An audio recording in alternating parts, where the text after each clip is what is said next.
최근 한 대학 그 커뮤니티에서 용돈을 현금으로 1,000만 원 받았다라는 글이 굉장히 화제가 됐어요. 그래서 많은 댓글들이 올라왔었는데 그 중에서 증여세 낸 거냐 안 낸 거냐 이러면서 신고를 한 해 만에 이렇게 얘기가 막 들어왔어요. 근데 실제로 이 친구 그러면 증여세를 내는 게 맞을까요? 아니면 안 내는 게 맞을까요? 지난 시간에 직접세, 간접세 배웠는데 내가 돈을 받았어. 내가 이익을 봤어. 그럼 거기에 대해서 내는 세금은 직접세였죠. 그래서 증여세는 직접세에 속해요. 그리고 증여세의 특징 중 하나는 내가 뭐 노동을 하거나 내가 뭔가 노력을 해서 받는 게 아니라 그냥 무상으로, 공짜로 물려주는 거예요, 돈을. 살았을 때 주면 증여세, 돌아가시고 나서 주면 상속세가 되는 거예요. 근데 증여세는 아까도 말했다시피 무상으로 이전되는 거기 때문에 지금 옆에 보시는 세율과 같이 세율이 다른 세금에 비해서 엄청 높아요. 지금 30억 초과 구간을 보면 50%를 세금으로 뗀다고 되어 있죠. 거의 내 돈이라고 생각하면 정말 장난 아니죠. 반을 세금으로 떼가는 거니까. 생각해 봐야 될 지점이 대학을 보냈어요, 자녀를. 근데 자녀가 학자금을 다 내기 힘들잖아요. 그래서 부모가 여유가 있어서 학자금을 내줬어요. 그럼 보통 한 4년 동안 4천만 원 된단 말이에요. 그럼 이거를 증여로 보고 증여세를 그러면 내라고 해야 되느냐?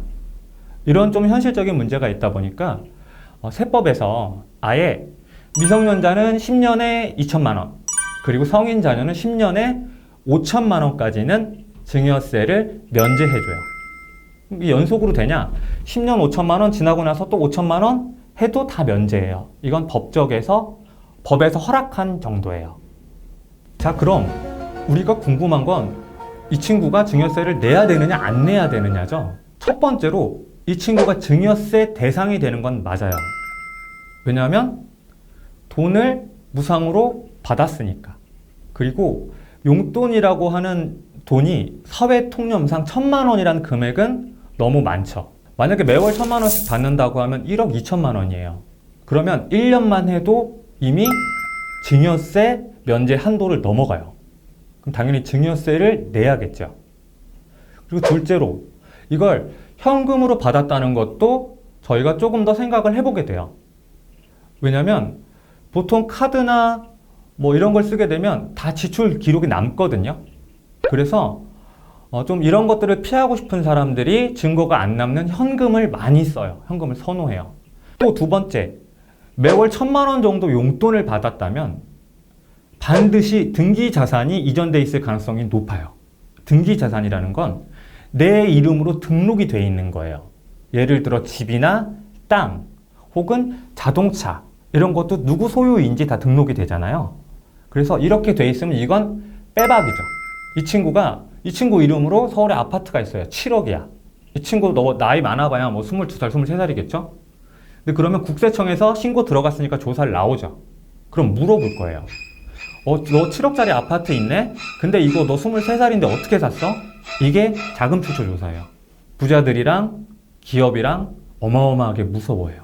이게 이루어졌다면 그럼 이 친구 부모에 대해서 또 조사가 들어가겠죠? 그럴 가능성이 굉장히 높아요. 그러면 또 이분들이 뭐 기업을 하고 있다거나 하면 법인 세무조사까지 들어가게 되고 집이 거의 이거 사진 짤방 하나 올렸다가 핵폭탄을 맞는 사태가 일어날 수도 있어요. 증여세를 내야 되느냐 안 내야 되느냐를 확정하기는 힘들어요. 근데 충분히 저희가 합리적으로 증여세를 낼 가능성이 높다라고 생각해 볼 수 있죠. 증여하고 증여세 잘 내면 돼요. 그런 문제 없어요. 오늘 여러분 세금 관련돼서 작은 얘기였지만 이런 것들에 관심 갖는 게 우리 여러분들이 부자가 되는 지름길입니다. 오늘도 화이팅!